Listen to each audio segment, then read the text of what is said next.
Observe the simulation. When the wires are connected to the iron nail and the copper strip, the bulb lights up. Do you know how this process happens?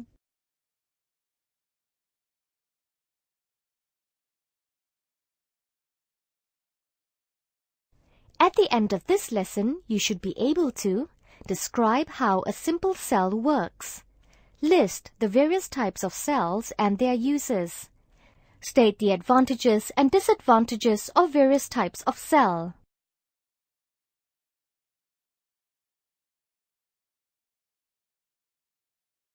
Observe the diagram above.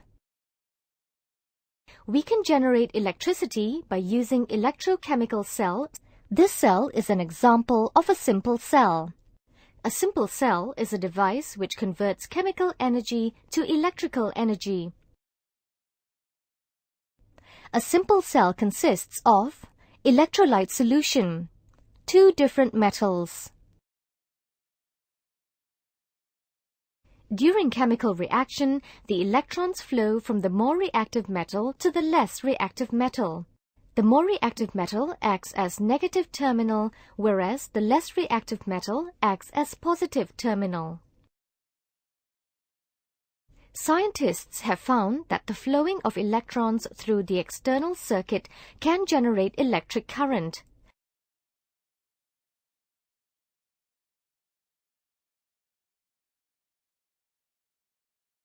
Diagram above shows an electrochemical cell. Click on the blinking area to learn more about it.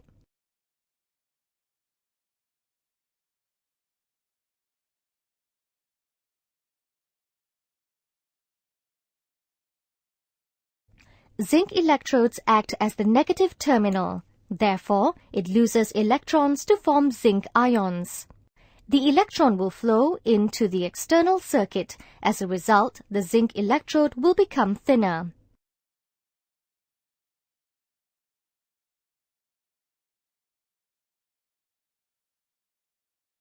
Copper electrode acts as the positive terminal. Copper ions from the solution will receive electrons from the external circuit to form copper atoms, which will be deposited on the electrode. As a result, copper electrode will become thicker.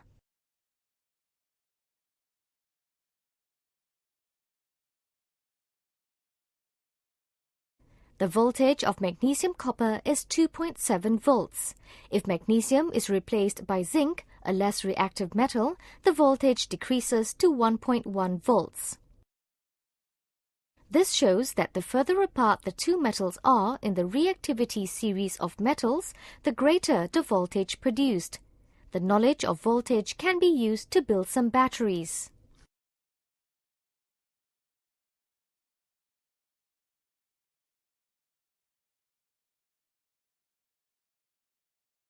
The simple cell we have built can be used as the battery and lights up a bulb when connected to it.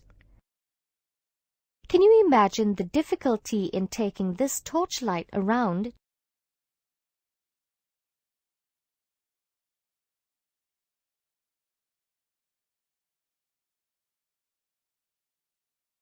Advance in science and technology has revolutionized this simple battery to other types of battery.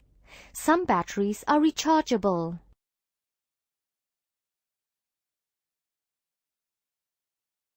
Rechargeable means the battery can be charged again with electricity.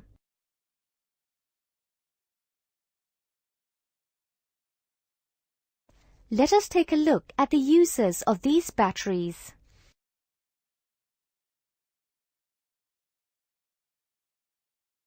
The dry cell is used in many portable electrical appliances such as radios, cameras, and toys.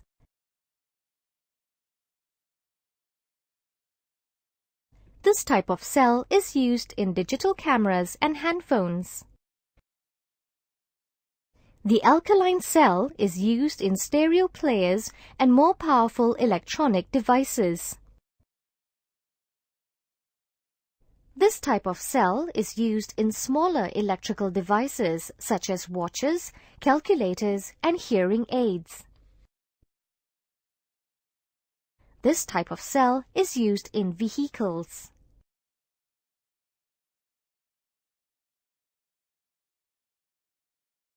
The various types of cells have been designed to cater for many uses.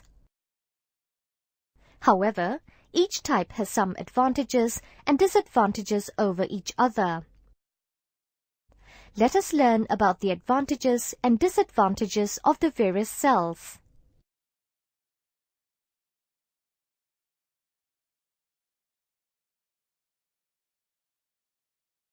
Dry cell is cheap.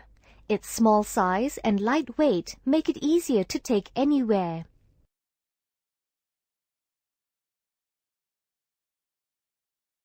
Dry cells do not last long and are not rechargeable. We need to throw it away when the power is finished.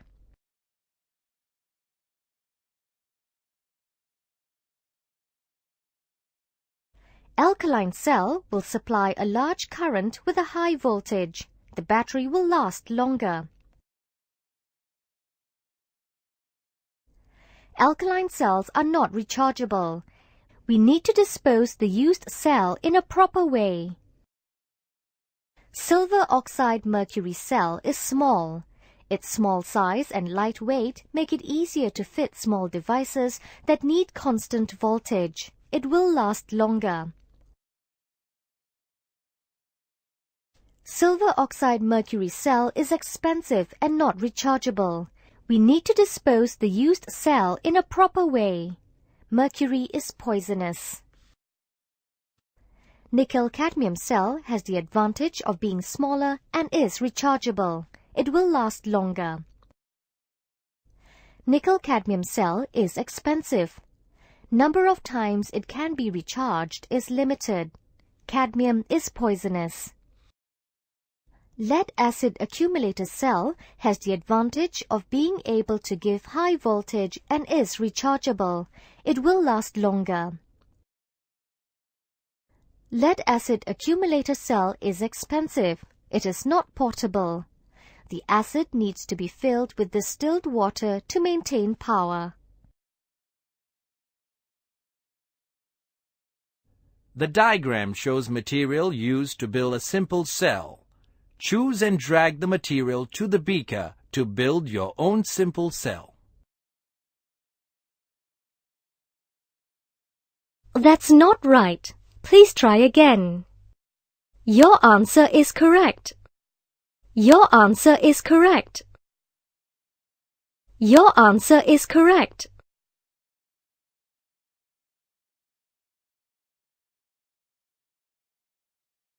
Diagram shows a simple cell.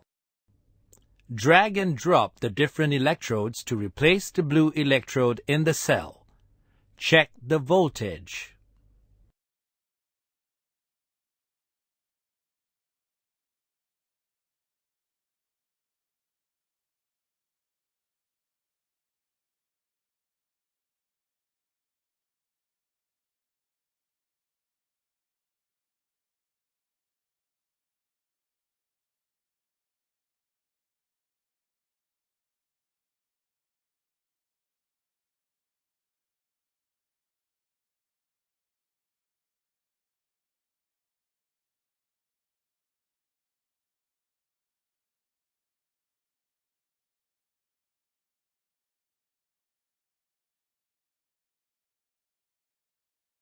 Which pairs of metal produce the highest voltage? Magnesium and copper produce the highest voltage.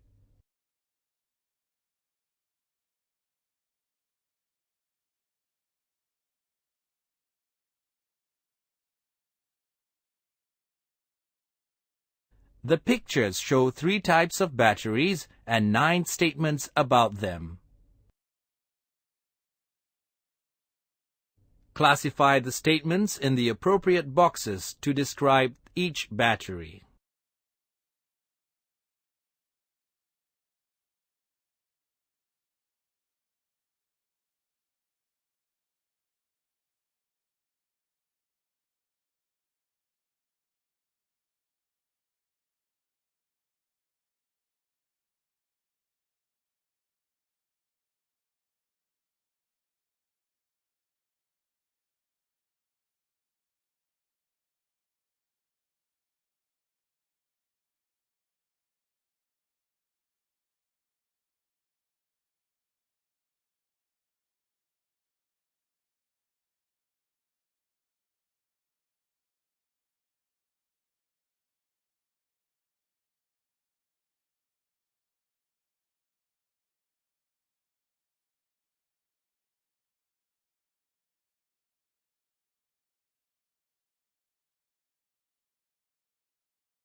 That's not right. Please try again. Your answer is incorrect. This is the correct answer.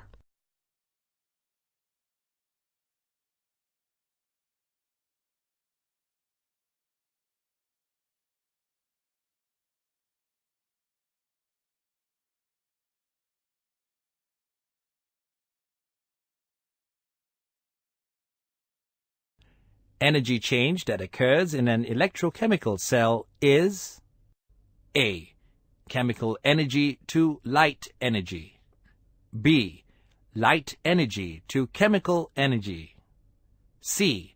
Chemical energy to electrical energy. D. Electrical energy to chemical energy.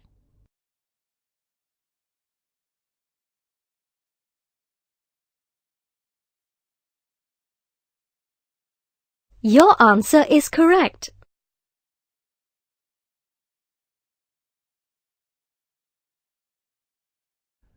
Based on the diagram shown below, electrode X could be A. Aurum, B. Argentum, C. Copper, D. Zinc.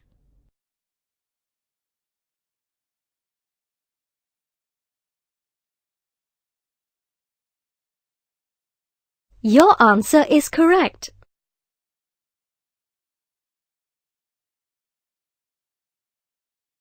Which statement is correct about the dry cell? A. It is rechargeable. B. It is light and portable. C. It provides high voltage. D. It provides steady current.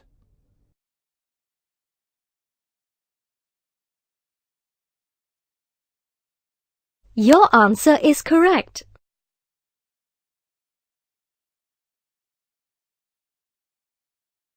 Which of the following cell is rechargeable? A. Dry cell. B. Alkaline cell. C. Nickel-cadmium cell. D. Silver oxide mercury cell.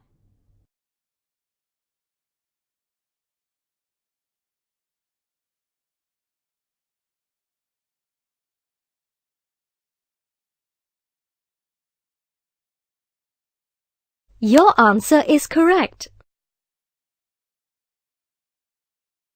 In the simple cell, the less reactive metal will act as A. Anode, B. Anions, C. Cations, D. Cathode.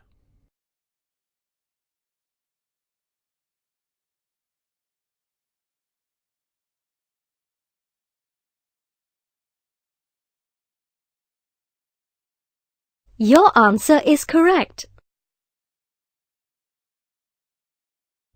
The diagram shows an electrochemical cell. A. Which metal is the negative terminal? Zinc. B. Which metal is the positive terminal?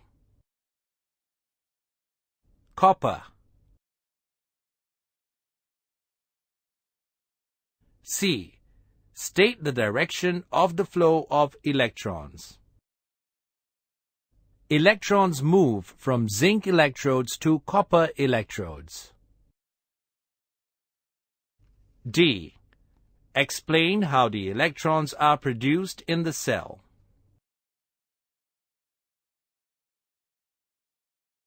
Zinc atoms donate electrons to form zinc ions.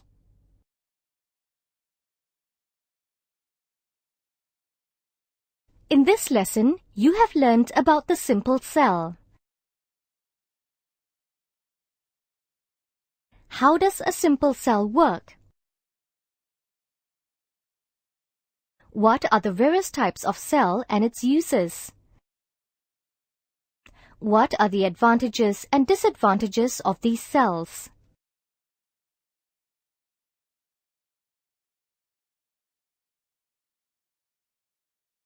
A simple cell consists of two electrodes, electrolyte and wire for external circuit. The more reactive metal becomes the negative terminal. The less reactive metal becomes the positive terminal.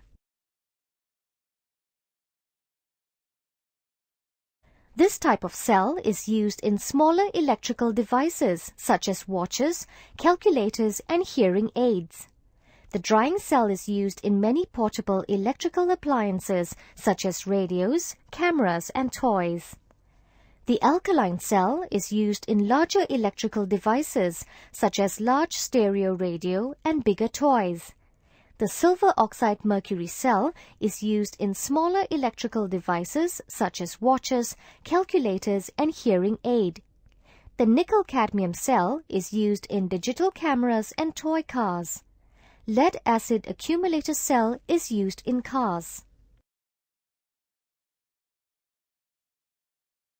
Advantages. Dry cell is cheap and its small size makes it portable. Alkaline cell will supply a large current with a high voltage and will last longer. Silver oxide mercury cell is small and easier to fit in small devices that need constant voltage. Nickel cadmium cell has the advantage of being small and rechargeable. Lead acid accumulator cell gives high voltage and is rechargeable. Disadvantages. Dry cell, alkaline cell and silver oxide mercury cell do not last long and are not rechargeable. Lead acid accumulator cell is expensive and not portable. The acid needs to be filled with distilled water to maintain power.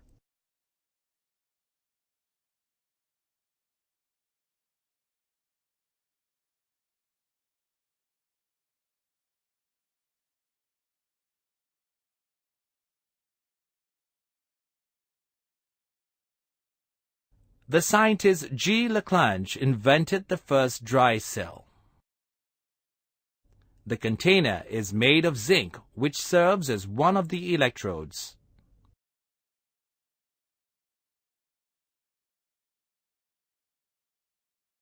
The zinc container acts as the negative terminal and carbon rod acts as the positive terminal.